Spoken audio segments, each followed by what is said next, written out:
अमावस की रात, शापित हवेली part 5 the and. Raghu के सामने वह परछाई अब पूरी तरह आकार ले चुकी थी। ये पहले वाली आत्मा से भी ज्यादा भयानक थी। उसकी लाल चमकती आंखें रघु को घूर रही थीं।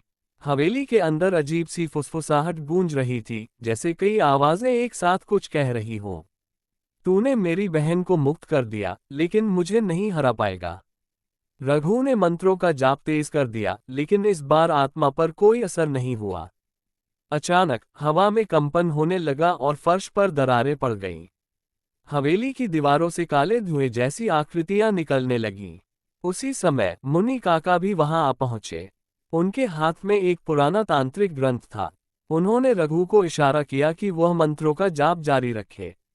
मुनि काका ने ग्रंथ खोलकर पढ़ना शुरू किया और बोले, ये हवेली सिर्फ एक आत्मा की कैद नहीं थी। यह एक तंत्र पीठ थी, जहां वर्षों पहले एक तांत्रिक ने कई आत्माओं को बांधकर रखा था।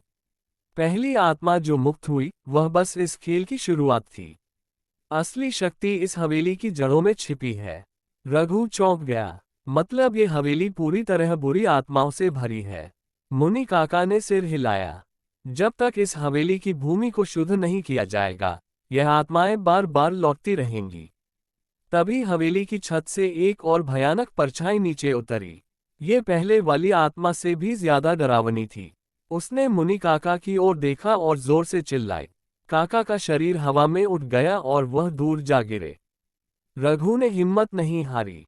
उसने अपने गंगाजल की बोतल खोली और हवेली के फर्श पर छिड़कना शुरू कर दिया।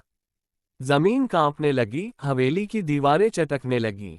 आत्माएं जोर जोर से चीखने लगीं। तभी अचानक हवेली के बीचों बीच जमीन फटी और एक भयानक काले धुएं का गुबार निकला। ये तांत्रिक की बची हुई शक्ति थी, जो अब पूरी तरह प्रकट हो चुकी थी। मुनि काका ने आखिरी ताकत जुटाई और जोर से एक श्लोक पढ़ा। ओम ह्रीं कालिका देवी नमः। जैसे ही यह मंत्र पूरा हुआ, हवेली के अंदर आग की लपटें उठने लगीं। सारी आत्माएं चीखती हुई हवा में विलीन होने लगीं। हवेली धीरे धीरे जलने लगी। रघु और मुनि काका तेजी से बाहर भागे। कुछ ही मिनटों में पूरी हवेली आग की लपटों में समा गई। रघु और मुनि काका दूर से हवेली को जलते हुए देख रहे थे। मुनि काका ने धीरे से कहा, अब यह आत्माएं कभी वापस नहीं आएंगी। रघु ने राहत की सांस ली। गांव में अब कोई डर नहीं था। लेकिन जब हवेली पूरी तरह जलकर राख हो गई, तो उसकी जमीन पर एक अजीब सा निशान बन गया, एक काले त्रिकोण का निशान। रघु ने उसे ध्यान से देखा और उसके मन में एक ख्याल आया, क्या सच में ये खत्म हो चुका था?